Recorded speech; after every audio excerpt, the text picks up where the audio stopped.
Do you get hiccups? Come on, do it. No, they're gone. You're on camera. You're just hiccuping forever. They're gone now. My hiccups are shy.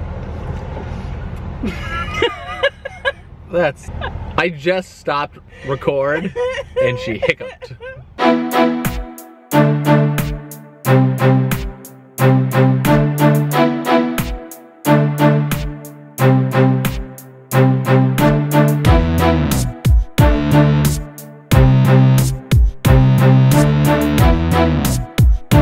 The sun is poking through. It's a little of a chillier morning today to go paddleboarding after our entire day of rain. Today on WattsTV, actually all week on WattsTV, this is what I'm gonna call the money week. And we're gonna talk about money and something to do with money every single day this week, because I think it's a really important topic and it's a great thing to look at coming into the summer before, you know, we're about the midway point for the year and just kind of plan that out. So.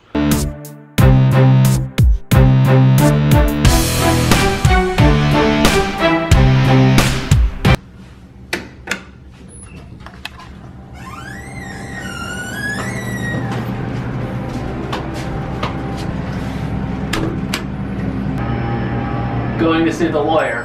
Last time we showed up on the wrong day. Hopefully today is correct. Meeting with lawyer on time, complete.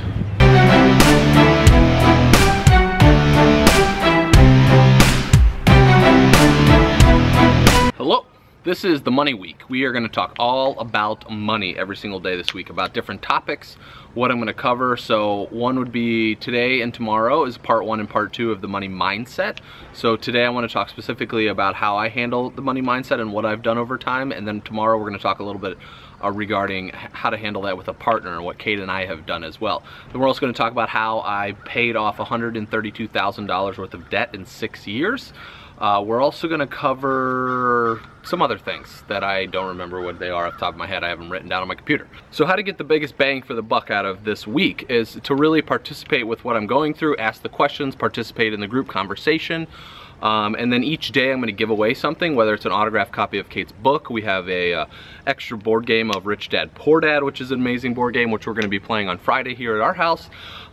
There's just a number of different other things that we have that I think really helps around our money minds. Over the last couple of years, Kate's really talked about money, wrote the book called Money a Love Story, so we'll be able to share that with you as well. And I'm just going to explain it a little bit different from my perspective as well, but also incorporating a lot of these things that she's talked about in the books, because during the coaching and during the process of what she's put together, we have talked a lot about these things. So it's very easy for me to do this, as well as we've actually applied these in our life. So it's been a big thing.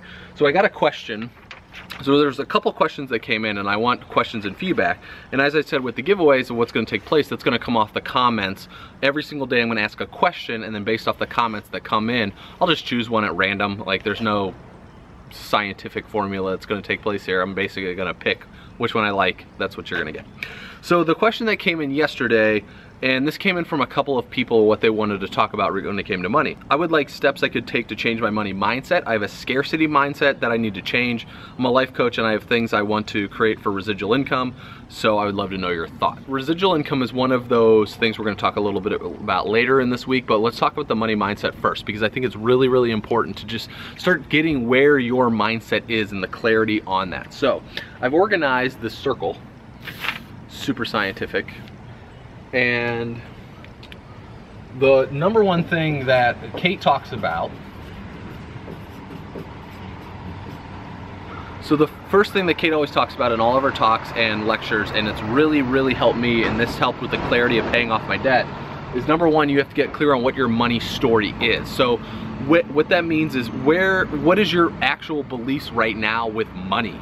And it's so, what are the beliefs now? What are the beliefs that you were told when you were growing up? When I was growing up, we didn't really talk about money a whole lot. Like, it was just one of those things that was being spent, and I remember we were basically able to get anything that we wanted. Now, that's a little extreme. So anything that excelled us in school, athletics, entertainment, stuff like that, is, I remember one day we went out and got the new Nintendo game system, but we didn't get the Nintendo one because we couldn't find it, so we got the Sega one, and then we ended up getting both. And I'd say that's really the abundance of what ended up happening in my life many times, where I just thought credit cards and debt and things like that, like I just wanted to be able to capture everything, and there wasn't a lot of conversation around investment or what we should do with our money or how we should handle our money. My money situation was much different than my brother and my sister. They were much more conservative. My brother went to school with I think it was almost like 20 grand in the bank, you know, going to college, and I did not. So it was a very much different situation between all of us, and it just helps to get clear on what that money story is. What are your current mindset? Do you think rich people are bad? Do you think having lots of money is a bad thing? What is your concept on it? Because of a society standpoint, we like to demonize or put fear-based into certain situations. Like Donald Trump is a horrible person because he has tons of money. I mean, Donald Trump might just be a horrible person, period, whether he has money or not, you know. So, or he could be a great guy. I don't really know. So it's what are the mindset around everything that you're learning, and what is it that you're taking through on a daily basis, right? Are you learning from a situation like this, or is this what's holding you back? Like the woman that wrote in here, Lori, she talks about, I have a scarcity mindset. Okay, where's that scarcity mindset coming from? What were you told when you were growing up as a kid? All of this. So it's like, where is this all coming from? You want to talk about your money story. Where did that end up coming from? Just getting clear on that, then you know you can move forward. It always helps to know where you're coming from behind so you can move forward. Okay, so number 2 I have down here as self-talk. All right, and I'll put the list of these in the description of the video so you can at least see them, because my writing, you might not be able to understand it. Self-talk goes a lot with number 1 about the money story. So this is kind of the past, but then also what are we talking about? Like the woman that wrote in and the 2 people that wrote in talked about, I have a scarcity mindset. It's good to recognize that, but if you keep telling yourself that I have a scarcity mindset, then you are gonna continually be scarce, right? And so you change it to say, I have an abundant mindset, or start saying positive affirmations about your money and about yourself, because this is what's gonna change everything, so it's a little bit more exciting for you. If I feel I'm lack all the time, or if I keep telling myself I'm fat, what is my mind actually talking about? There's a doctor by the name of Dr. Joe Dispenza, and what he talks about, when you are telling yourself positive and positive and positive things all the time, or you're surrounding yourself in a positive environment, especially when it comes to money, or let's say for weight loss or a situation like this, what happens is those positive cellular neurons actually replace the negative neurons in your brain. So if you're telling yourself about positive things all the time, and this is hard, I mean, I'm not gonna lie, like this is a challenging thing to do, is to keep on a much more upbeat manner. Instead of saying I have a scarcity mindset, I have a very abundant mindset, right? It'll start replacing all of these negative neurons that are taking place in your head, and they will literally, physically, chemically, whatever happens, I don't know all the terms, but it basically will replace the negativity, will move out of your head, because there's no way for that, because everything is so positive. So it's like, what is the self-talk you're telling yourself on a daily basis? I don't have enough money in the bank. I feel that I'm not doing things right. I'm not as good as so-and-so. You know, so it's like getting very clear on what your self-talk is, because I think it's very important. We're very hard on ourselves, especially in the Western culture of society, especially the United States. Like it's go, go, go, go. And it's very, very hard on yourself. So it helps to get a lot of clarity on where that is. So number 3 is, I actually put 3 and 4, so I'm gonna reverse them because I like it better the other way now that I wrote it out. So number 3 I put under clarity, and this helps a lot. That clears up number 1 and number 2. And what I mean by clarity is that you want to get very clear on what your actual numbers are. The biggest thing that changed in my entire life was, I always thought I had all this debt. It was very weighing on me. I was constantly thinking about it.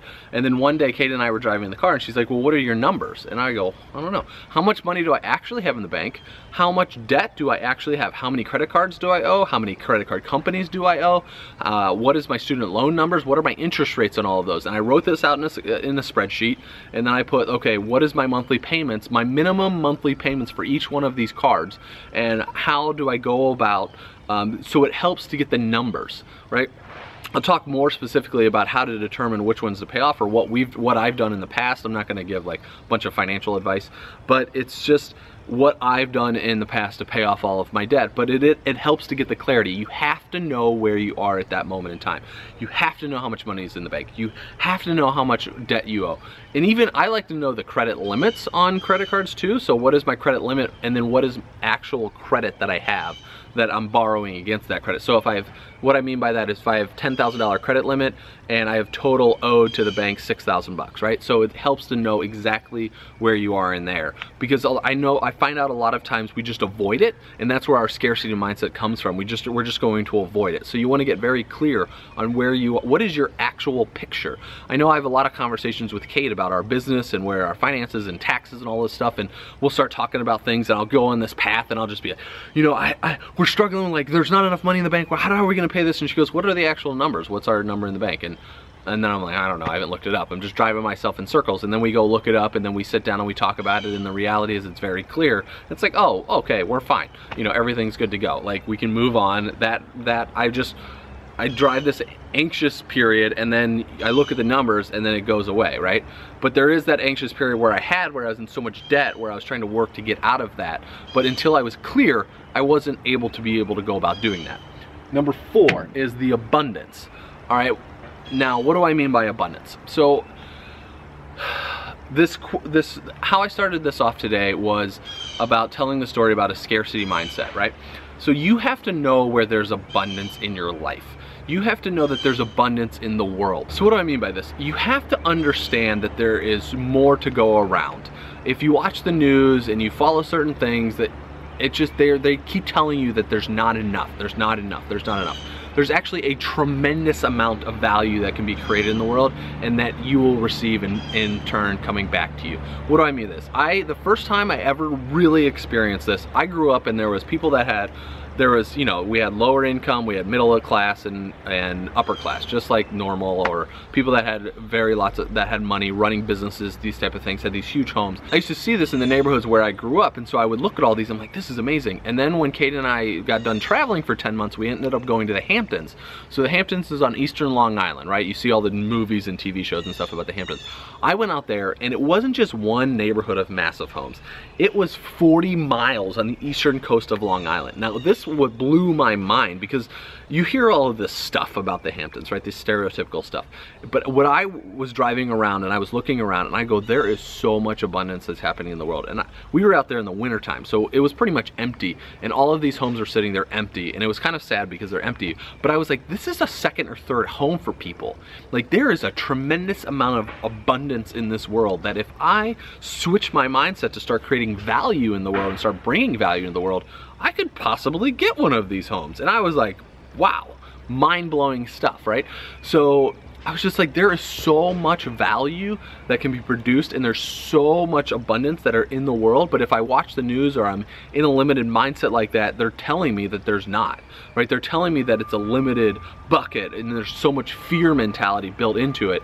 So you have to surround yourself with this abundance. You have to start believing in the abundance. Instead of walking around and calling Whole Foods whole paycheck, walk around and be like, you know what would be amazing? If I could come into Whole Foods and abundantly buy anything I want in here, instead of taking my whole paycheck, right? You're paying, and so it's just, people go to Whole Foods and they're like, oh, I'm paying so much for this food. I go to Whole Foods, I'm paying for the experience. If I go to Walmart and I go to Whole Foods, there's two different spectrums, right? Walmart is cheap. You're always going for the bottom of the bucket, the bottom of the barrel. You're trying to get as low possible prices as there is. And then Whole Foods is like, we charge this much for our food, and this is what it is, and you're gonna get an amazing experience. And it's two different experiences, it really is. Try it out today.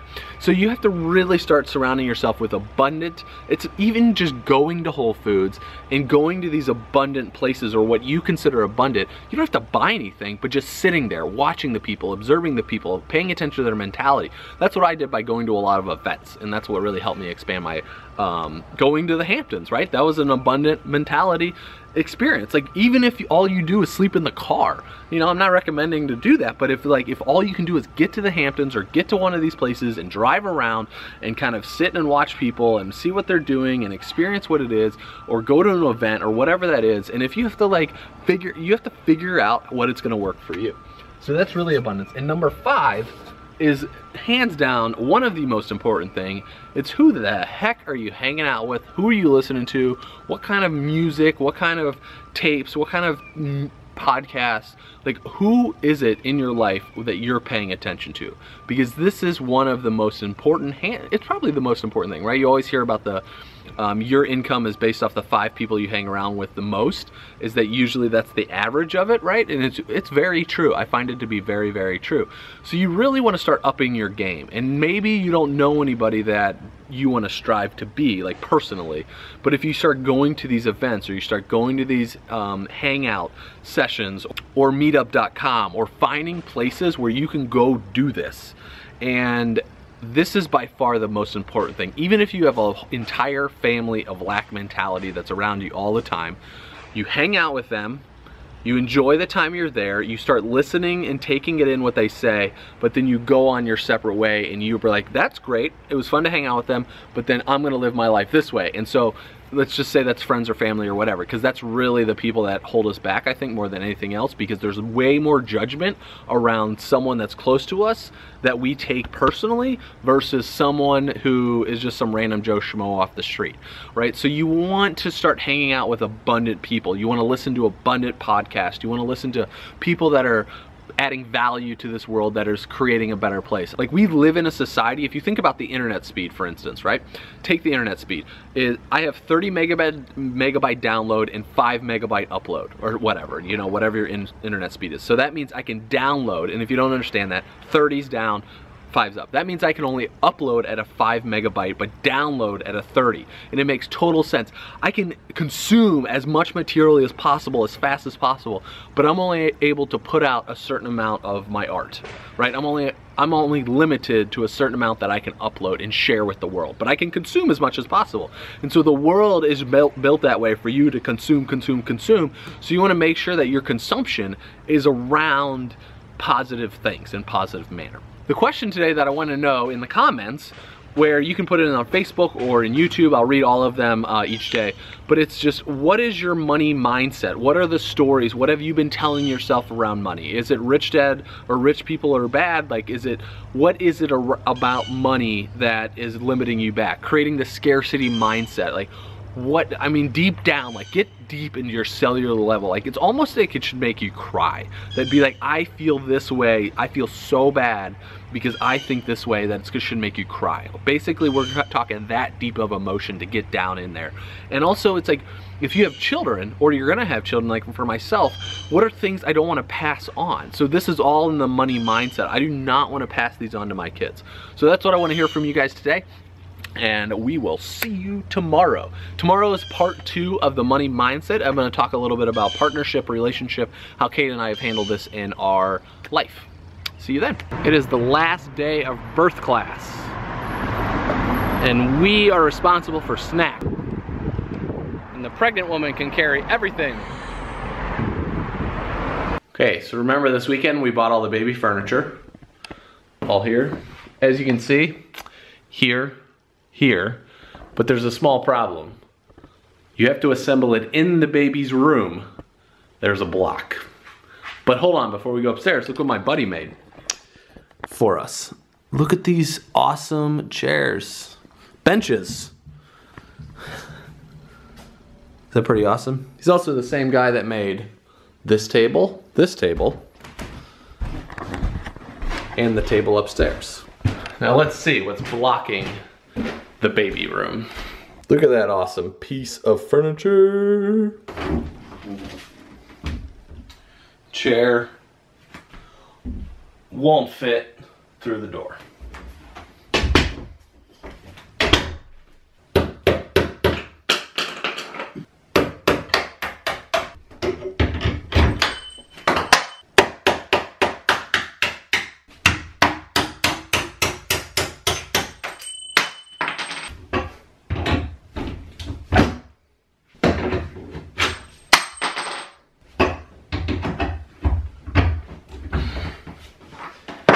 This might be the hardest door I have ever taken off the hinges. That was crazy.